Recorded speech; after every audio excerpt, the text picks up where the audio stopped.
खेल के मैदान से आपको खबर दें कि पाकिस्तान और जनूबी अफ्रीका के दरमियान टी20 सीरीज का आगाज आज से होगा। पहला मैच पाकिस्तानी वक्त के मुताबिक रात 9 बजे डरबन में शुरू होगा।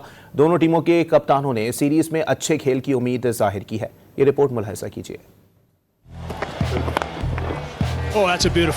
जिम्बाब्वे के खिलाफ मार ली बाजी, अब है कड़े इम्तिहान की बारी। जनूबी अफ्रीका पर भी पड़ना होगा भारी। पाकिस्तान और जनूबी अफ्रीका के दरमियान सीरीज का पहला टी20 मैच आज खेला जाएगा। मैच पाकिस्तानी वक्त के मुताबिक रात 9 बजे डरबन में शुरू होगा। मोहम्मद रिजवान, बाबर आजम, नसीम शाह और शाहीन शाह अफरीदी की जिम्बाब्वे के खिलाफ सीरीज के बाद वापसी हो गई। पाकिस्तान ने मैच के लिए कड़ी प्रैक्टिस की। कोचेस की निगरानी में बैटिंग, बॉलिंग और फील्डिंग की ड्रिल्स की गयी। कप्तान मोहम्मद रिजवान ने सीरीज में अच्छी परफॉर्मेंस का अज़्म जाहिर किया। उन्होंने कहा कि फखर जमान से कोई मसला नहीं, वो जल्द टीम में वापस आ जाएंगे। पाकिस्तान ने जनूबी अफ्रीका के खिलाफ आखिरी टी20 सीरीज अप्रैल 2021 में जीती थी। आदादो शुमार पर नजर डाली जाए तो दोनों टीमों के दरमियान अब तक 22 मैचेस खेले जा चुके हैं। पाकिस्तान ने 12 और जनूबी अफ्रीका ने 10 में कामयाबी हासिल की।